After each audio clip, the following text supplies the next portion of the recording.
Students, welcome you all to next session regarding discussion of air standard cycles, a continued part.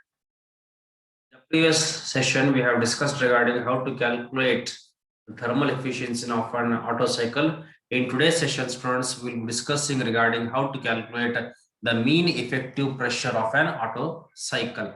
So, as I have said for you students, you can see that already my details are available on the screen. That is my email ID as well as my phone number. So now if you have any doubts, you can send me an email to this email IDs which are available on the screen, or else you can send me a WhatsApp message also. So these are my email IDs as well as my WhatsApp number also.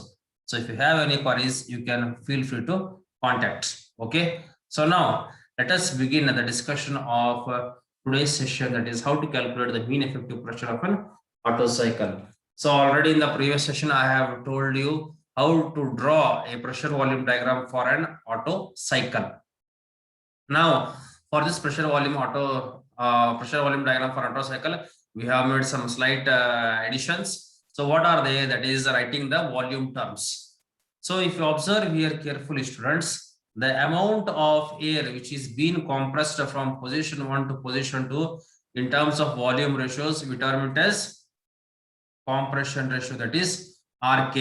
Already we have discussed this term also, that is compression ratio. RK is nothing but it is the volume ratio from position 1 to position 2, that is V1 by V2.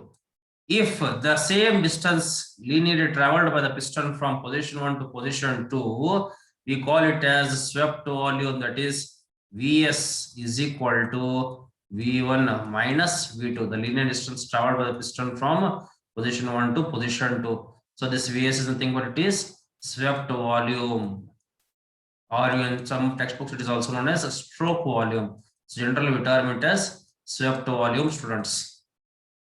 I hope this point is clear to you. So when the piston is at this position, that is at point number 2, we name it as the distance from the cylinder head. There is a small gap. We term this small gap as clearance volume, students. We term it as clearance volume. So clearance volume is represented symbolically as VC. And this VC, according to my PV diagram right now, this VC is nothing but it is also equivalent to point number 2 volume V2 as well as 2 to 3 is constant volume process, which is also equal to volume V3. And this all equal together, we equate this clearance volume as unit, that is 1 itself. This is our assumption. Now let us begin with the derivation part. So initially the mean effective pressure definition, it is nothing but the ratio of the net work done to the amount of swept volume. That is, you can see here I have written mathematical equation number 1. Then let clearance volume Vc is equal to V2 is equal to V3 is equal to 1. You can see here I have termed this all them together as value as 1 itself. Then applying the PV relation for the process 1 to 2, students, this one process 1 to 2 in terms of pressure and volume, how I can write? I can write as P1 V1 raised to gamma is equal to P2 raised to gamma. Similarly, I will apply this for the process 3 to 4, which means I can write this as P3 V3 raised to gamma is equal to P4 V4 raised to gamma. Now, please observe here, students. I can write this pressure volume relation P1 V1 raised to gamma like this also, that is P2 by P1 is equal to V1 by V2 raised to the power of gamma. No change in the equation, just I have written in this form. So this V1 by V2 is nothing but the volume ratio is nothing but it is known as the compression ratio, that is RK raised to gamma. Similarly, students, if I compare with this equation now, this equation, how can I write? I can write it as P3 by P4 is equal to V4 by V3 raised to gamma. Now, very important point, students. Please observe the process 2 to 3 here. Process 2 to 3. What it is? It is a constant volume process, which means I can replace V3 as what? I can replace it as V2. Similarly, process 4 to 1, students, it is also a constant volume process. So I can replace V4 as V1. So what happens now? This becomes V4 by V3 is nothing but it becomes V1 by V2 raised to gamma, or it is nothing but it is equal to RK raised to gamma. So you can see here clearly. So now what I can do, I can all correlate with one another, saying that the volume ratios for position 1, 2, 3, 4, it is always equal to the compression ratio RK raised to gamma. That is, I write it in this form, equation number 3, you can see here. Now, also the pressure ratios P2 by P1, P3 by P4 is equal to symbolical term known as beta. Then moving ahead, the net work done. So net work done means what? Summation of the work done for all the 4 processes. Which are the 4 processes? Please observe here. Initial process W1 to 2, then W2 to 3, then W3 to 4, and W4 to 1. I need to sum up all these 4 work done processes. So I can write this mathematically as W1 to 2 plus W2 to 3 plus W3 to 4 plus W4 to 1. Now, if you observe very carefully, students, in this 4 processes, W1 to 2 is what? It is a compression polytropic process or isentropic compression process. Sorry, it is an adiabatic compression process or isentropic compression process. So, always compression work done means what? It is a negative work done. So, I can write this equation as a direct level right now. That is minus of P2 V2 minus P1 V1 raised to gamma minus 1. Or first I will write down the work done for each of the 4 processes. That is minus of P2 V2 minus P1 V1 by gamma minus 1.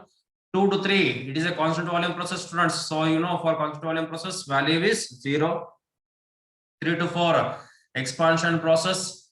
That is I have written P3 V3 minus P4 V4 by gamma minus 1. It is a reversible adiabatic expansion process or isentropic expansion process. And finally, 4 to 1, students, it is what? It is a constant volume process, which means its value is equal to 0. So you have seen how I have written the terms here.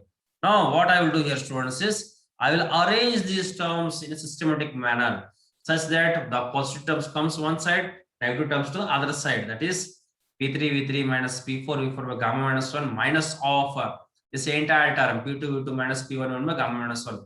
Now, please do observe here, students. What I will do is, in the first bracket, I will take this term as common, P4 V4. Similarly, in the second bracket, I take this term as common, that is P1 V1. So once I take this common, how can I write this equation? I can write this as P4 V4 by gamma minus 1. I take it as common. So remaining terms, what do I get on simplification? P3 V3 by P4 V4 minus 1 minus of. In the second bracket, I have taken P1 V1 as common. So I get it as P2 V2 by P1 V1 minus 1. So why I have taken this in this form is already I have just now discussed equation number 3 regarding the pressure ratios in terms of compression ratio V3 by V4. Similarly, P2 by P1 in also V2 by V1 in terms of RK raised to gamma. So it becomes very easy for simplification now here, substituting those terms. So what do I write now here? P3 by P4 is thing, but it is RK raised to gamma. P3 by P4 is nothing but it is RK raised to gamma. Similarly, students, this V3 by V4 is nothing but RK to the power of minus 1. Similarly, P2 by P1 is nothing but it is RK raised to gamma, and V2 by V1 is RK raised to minus 1. So on simplification, why? Because of this term itself, I have substituted these values, that is RK raised to gamma into RK minus 1. So you can see here clearly in the picture, V4 by V3 is giving you what? RK raised to value. So here I am having V3 by V4, which means it is RK to the power of minus 1. Similarly, V2 by V1 also. Now, as I said, students, for the simplification doing, so what I will do is, I will take out the compression ratio comes to the one side. So once I take it as it becomes Rk to the power of gamma minus 1. Here also Rk to the power of gamma minus 1. Now if you observe in these two terms, students, this term and these terms are common. So what I will do now, Rk to the power of gamma minus 1 minus 1. I take it as common. So if I take it as common, what do I get? I get it as P4 V4 minus P1 V1. Now again, what I will do is here I will take P1 V1 as the common term. So if I take it as P1 V1 as the common term, what do I get now? So I get it of the form P4 V4 by P1 V1 minus 1 into bracket P1 V1. So again, I am going for a further simplification, and already I have taken this pressure ratio also in the initial step. I have taken this assumption, that is the value of P4 by P1, students. The value of P4 by P1 is nothing but it is beta. I have replaced here. Then this V4 by V1. So if you observe the PV diagram, students, if you observe the PV diagram, what is process 4 to 1, students? It is a constant volume process, which means the value of V4 is equal to V1, which means here what happens on simplification, it gets cancelled. I am getting only beta minus 1 into P1 V1. Or what I can do, I can write this V1 as what in terms of Rk V2. That is the thing, but you know V1 by V2 is equal to compression ratio Rk, or V1 is equal to Rk into V2. Yes, students. So that V1 I have substituted here the value of Rk V2. So in the assumptions we have said that the value of V2 as 1. So I'll substitute the value of V2 as 1 here. And on further simplification, what do I get? Let us see here. I get it as, you can see, V2 value as 1. So this is the remaining terms. So therefore, P1 Rk, I am rearranging the terms into beta minus 1 by gamma minus 1 into Rk raised to gamma minus 1 of minus 1. So I have got the net work done equation. I need for now what? Writing the mean effective pressure.